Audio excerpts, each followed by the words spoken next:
Cette vidéo vous est offerte par des parapluies formidables. Bienvenue dans ce nouveau format, je suis Solange et je te parle depuis tellement longtemps. Voici enfin ma version du courrier du cœur, on l'attendait, je l'attendais. J'en ai moi-même grand besoin. Il y a cette douleur et cette attraction. J'ai embrassé son meilleur ami qui sortait avec ma meilleure amie. L'imaginaire il va s'emballer. Comment ça marche? Vous m'écrivez à écoute-mon-cœur-stp@gmail.com via un anonymisateur d'email, je vous mets tous les détails en dessous. Et vous me déversez là les problématiques brûlantes du moment sur tous les plans affectifs, sensuels, sexuels, sentimentaux, amoureux. Et moi je vous lis, je vous ressens et je vous réponds avec mon cœur et mon expertise. Et peut-être que c'est ça qu'il te faut, simplement qu'une inconnue d'internet malaxe ton histoire devant des milliers de personnes. Et comme ça ensemble on trouve le réconfort. Voilà, on va essayer. Ouf. Le premier message s'appelle « Dévorée d'amour ». Bonjour Solange, je suis très amoureuse d'une amie, très proche et qui le sait. Dévorée d'amour est au féminin, je précise. Je peux tout lui dire, que je l'aime, que je la désire, qu'elle est belle et unique à mes yeux. Elle ne répond jamais en ce sens parce qu'elle s'est mariée il y a quelques années. Mais je le vois dans ses yeux qu'elle me veut. Parfois c'est douloureux de l'aimer autant comme si j'étais un grand vide qu'elle seule peut combler. Mais c'est si bon en même temps. Comment faire pour calmer mon esprit et mon corps auquel elle met le feu, sans pour autant m'éloigner d'elle? Waouh! Oh, mon ami, je vais t'appeler comme ça, je sais pas comment tu t'appelles. J'adore comment tu en parles. À te lire, j'ai quand même l'impression que tu réussis à calmer déjà ton esprit et ton corps dans ta façon d'en parler et presque de t'accorder ça, la chance de cette rencontre quand même. C'est pas forcément donné à tout le monde de croiser un autre être qui t'inspire ça. Et je pense que tu le sais. Et tu peux lui dire, ça c'est beau, non? C'est bon de pouvoir lui dire, d'avoir l'espace d'exprimer ça et même de m'en parler à moi et à nous. Peut-être que tu es dans la phase de l'histoire où il y a cette douleur et cette attraction et cette sorte d'impossible. Et tu sais, tu es dans cette scène, tu es dans cette séquence du film où c'est ça qui demande à être vécu. C'est la frustration, le vide, le manque, l'impossible. Et il y a des moments exactement comme ça, qui enflamment tout, qui nous captivent, qui nous capturent. Et ben oui, t'as raison, tu dis le corps et l'esprit. Ben oui, tout est mobilisé. Mais toi, en m'écrivant, en m'en parlant, en le décrivant, tu es comme la narratrice de ce truc. Et donc dans cet endroit, un tout petit peu de distance, tu es libre. Je ne sais pas si tu vois, à cet endroit où tu me racontes, où tu observes tout ça, où tu observes ton expression, ton élan, son désir, l'impossibilité, à cet endroit où tu peux l'observer et m'en parler, ça va. Et c'est beau. Et tu es comme la metteuse en scène de cette chose-là. Et il y a du suspense, parce qu'on ne sait pas. Est-ce qu'un jour, bientôt, demain, ce soir, peut-être, elle va répondre? On est suspendu. T'as trop de chance de vivre ça. Et puis si ça fait trop mal, je pense que tu sauras. Parce qu'on sait. Laisse-toi dévorer par le lion de l'amour. Parfois on aime bien ça. Et puis parfois ça fait mal. Je t'aime. Alors, deuxième message. Merci pour cette belle proposition. J'ai connu une belle histoire d'amour durant 10 ans, où j'ai cru que j'allais vivre toute ma vie avec lui. Ensuite, j'ai embrassé son meilleur ami, qui sortait avec ma meilleure amie, pour mettre le feu à cette histoire et être sûre de ne pas retourner avec lui car mon âme n'était plus heureuse. T'es drôle, toi, mais j'adore. Du coup, pendant 6 ans, Je me suis auto-punie de la souffrance que j'ai fait endurer à ces 3 personnes. Je n'ai rencontré presque personne et mon cœur est resté très fermé. J'ai enfin rencontré quelqu'un et je sens que mon cœur est prêt à s'ouvrir, à aimer et à être aimé. Mais la vie vient me tester pour voir si je suis prête. Et à chaque femme qu'il côtoie, je ressens une boule dans mon cœur. Envie de le refermer, de tout arrêter, de le rejeter et de redevenir célibataire, car c'était moins difficile. Je ne sais pas comment faire pour me sentir sereine, même s'il côtoie plein de femmes, car je sais que cela rejoint l'estime que j'ai de moi. Et il y a toujours cette sensation de « Mais pourquoi a-t-il choisi ? Il y a tellement mieux ailleurs ?»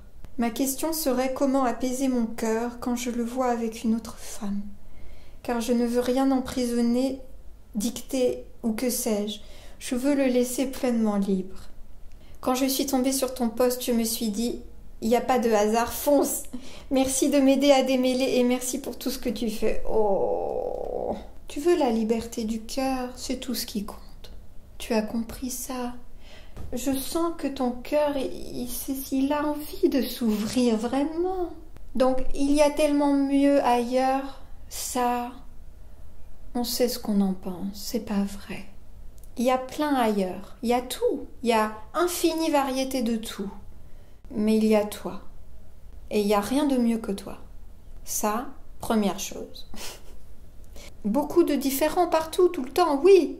Mais quand il y a toi, il y a toi. Alors oui, ça pince. Oui, ça pince. Ok. Bon. Les douleurs d'amour, c'est toujours ça. Je pense que tu as très bien résumé l'affaire. C'est l'idée qu'il y aurait mieux ailleurs. C'est ça.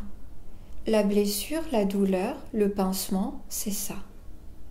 C'est un mensonge. C'est un pur mensonge. C'est une histoire, c'est un récit. La jalousie, c'est l'imagination. Mais je connais, je pleurais ce matin même, je connais. Je suis avec toi. Tu as tout. Je t'aime de voir que ce qui demande à être vécu par vous, c'est la liberté. Parce que c'est ça l'amour. Tu vois, je sais que c'est dur, mais regarde, dis-moi si ça sonne vrai pour toi. L'amour, c'est savoir que on n'a pas fondamentalement besoin d'enfermer l'autre.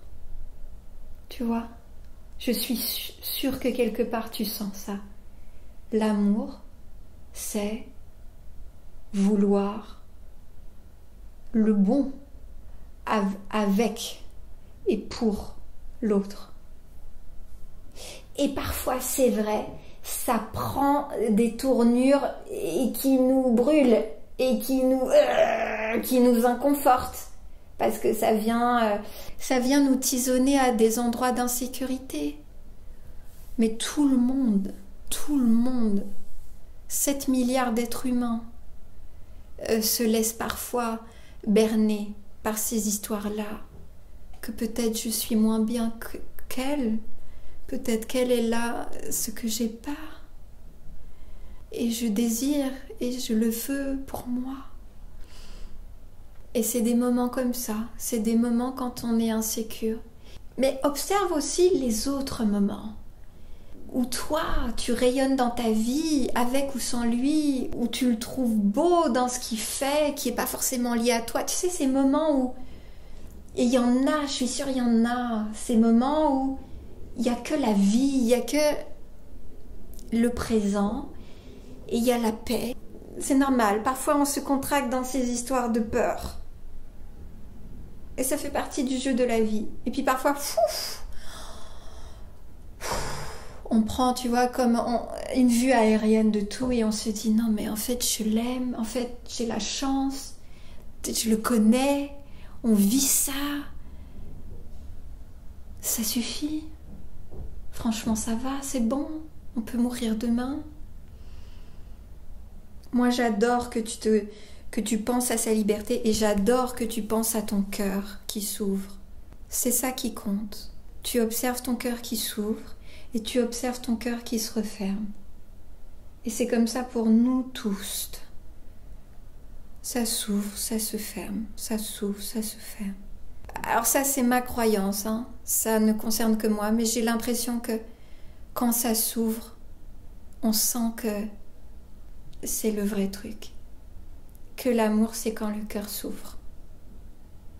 Et donc on veut ça.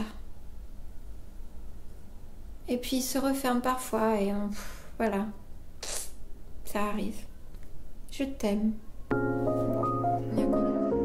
J'en profite pour glisser un mot ici de remerciement chaleureux du fond du cœur à tous mes parapluies, présents, passés, futurs, qui sur Patreon soutiennent la vitalité de cette chaîne YouTube mythique depuis 4 ans.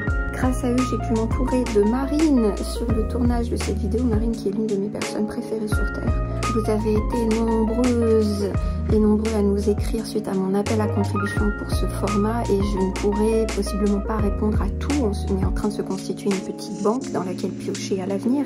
Mais si par exemple vous aviez envie que je réponde personnellement à votre question, il est possible de rejoindre le palier FAQ sur Patreon où tous les mois pour l'instant, j'ai les moyens de répondre de manière personnalisée à toutes les questions qui me sont posées et qui sont souvent très proches de mes propres questionnements perso. Vous pouvez nous rejoindre en tout temps. Il y a aussi beaucoup de contenu inédit, des expériences live quand ça me prend, une 50aine d'épisodes d'un podcast que j'enregistre tous les mois dans mon lit. Et c'est un geste qui compte sur la durée auprès des créateurs que vous estimez, qui vous ont accompagné. Créer du contenu sur des plateformes gratuites est parfois un grand puzzle. Donc merci quoi. Patreon.com/Solange te parle. Ok, prochaine question, bisous. À propos de Quentin et moi. Bonsoir Solangina, ta proposition tombe à pic. J'ai passé la journée toute triste et verrouillée au travail, à essayer de faire bonne figure, mais les pensées vers cet homme rencontré il y a quelques semaines. On avait longuement parlé sur une appli de rencontre, puis ça a mis du temps, mais on s'est rencontrés mi-avril. Une relation a vite démarré, vraiment agréable, douceur, force et profondeur. Je me sens bien avec lui, en sa présence, nos discussions variées, nos corps se plaisent aussi. Il semble et dit être bien aussi. Sauf qu'ils ne seront pas facilement disponibles. Nous habitons à plus d'1 heure de route. Les 2 week-ends précédents, il n'était pas disponible, moi non plus le 2e. Mais il ne m'a pas encore indiqué s'il serait disponible le week-end prochain, alors que la question est en suspens depuis 5 jours, qu'il devait vérifier. Mais pas de nouvelles de ce côté. Je sais déjà que le week-end suivant, il ne sera pas là. Le suspense devient difficilement supportable pour moi. Hier soir, en discutant par écrit, il m'a dit qu'il avait hâte de discuter de vive voix avec moi. J'ai répondu que la balle était dans son camp. Et il n'a pas utilisé cette occasion pour clarifier. C'est resté vide, sans réponse. Je me sens perplexe, triste, très déstabilisée. J'aimerais recevoir du soutien, savoir si je suis trop exigeante, et avoir des pistes de réflexion. Je me demande comment me comporter pour à la fois me respecter, mais ne pas nuire à une relation que j'espère encore possible. Je suis curieuse de voir ce que tu vas faire de nos messages. Merci Ina pour tes propositions innovantes. Une parapluie des Alpes. Oh. Oui, tu sens que l'inconfort, peut-être, dis-moi. Il y a comme un inconfort qui est en attente d'un signe de l'autre. Et ça, c'est très dur. C'est comme une agitation intérieure qui n'arrive pas à se résoudre.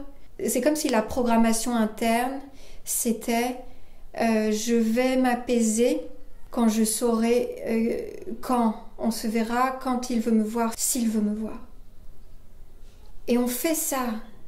C'est vrai qu'en amour, on a tout fait de rendre l'autre responsable de notre paix, de notre calme, de notre satisfaction, de notre contentement. On fait ça. On a un peu appris ça, on nous a conditionnés comme ça. Donc ce que je trouve particulièrement remarquable dans ta façon d'en parler, c'est que je sens qu'il y a quelque chose en toi qui perçoit bien que finalement c'est pas exactement lui ou son comportement ou sa réponse qui va solutionner ton intranquillité. Est-ce que c'est ça? Tu sens que quand même Il y a l'intranquillité, elle est là, elle est d'abord ici. Il y a l'intranquillité qui est ici et qui, quelque part, s'alimente de l'incertitude dans laquelle il te met. On ne sait pas pourquoi, quelles circonstances, quelle est sa vie, quels sont ses doutes, ses hésitations, ses peurs. On ne sait pas, on ne peut pas vraiment exactement savoir pourquoi il ne te répond pas clairement. Pourquoi il te laisse un peu comme ça dans un suspens, dans un flou. Pourquoi il y a ce discours paradoxal de je veux mais en fait je peux pas, je suis pas là, je te dis pas. Et ces situations-là, elles nous apprennent, c'est dur, elles sont dures, mais elles nous apprennent qui on est et où est-ce qu'on a besoin de regarder, où est-ce qu'on a encore l'impression d'être ballotté par l'existence, tu vois.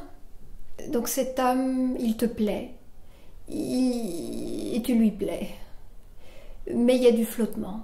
Peut-être on peut en rester là. C'est ça la situation. C'est juste ça. Et à partir de là, oui, l'imaginaire, il va s'emballer et il va s'emparer de tout ce qu'il peut pour parfois, quand on se sent vulnérable, fabriquer des scénarios qui blessent et qui insécurisent, qui font peur et qui nous font douter de nous, de lui, du monde, de tout. Mais la situation, pour l'instant, c'est deux personnes qui se plaisent, qui se découvrent, qui se rencontrent, qui apprennent à se connaître et qui composent avec tout ce qu'elles transportent d'avant. Et on ne sait pas. C'est le suspense. C'est ça, tu en parles bien. C'est le suspense. Et dans le suspense, on peut imaginer le pire, parce que ça nous fabrique des émotions fortes. C'est comme quand on regarde des films de suspense, des thrillers, des films d'horreur. On est aussi là pour ça. L'amour, ça sert à ça. On vit des émotions fortes. Et puis quand on est un peu fatigué de se faire peur, on peut se dire, ok, bon, c'est pas clair. Il me ballotte, il me répond pas. Donc voilà, oui, qu'est-ce que j'en fais moi? Comment je prends soin de moi dans cet endroit-là? Profite des Alpes ou de ce que tu aimes. Je sais que parfois on peut penser que cette personne-là, elle va solutionner. Mais c'est toi qui peux tout ça. Et si tu es triste, tu pleures. C'est bien aussi de laisser sortir la vapeur. Un jour à la fois, c'est le début d'une rencontre, on ne sait pas ce qu'elle va donner. Donc c'est bon aussi les débuts, tu vois, l'incertitude des débuts. On ne sait pas et on peut imaginer le pire, on peut imaginer le meilleur, ou on peut décider de, on se calme l'imagination là. Peut-être. Je t'embrasse fort et merci d'être une parape. C'est fou. Courrier du cœur, hello. Mariée et maman, je suis une cadra qui se lance dans le polyamour.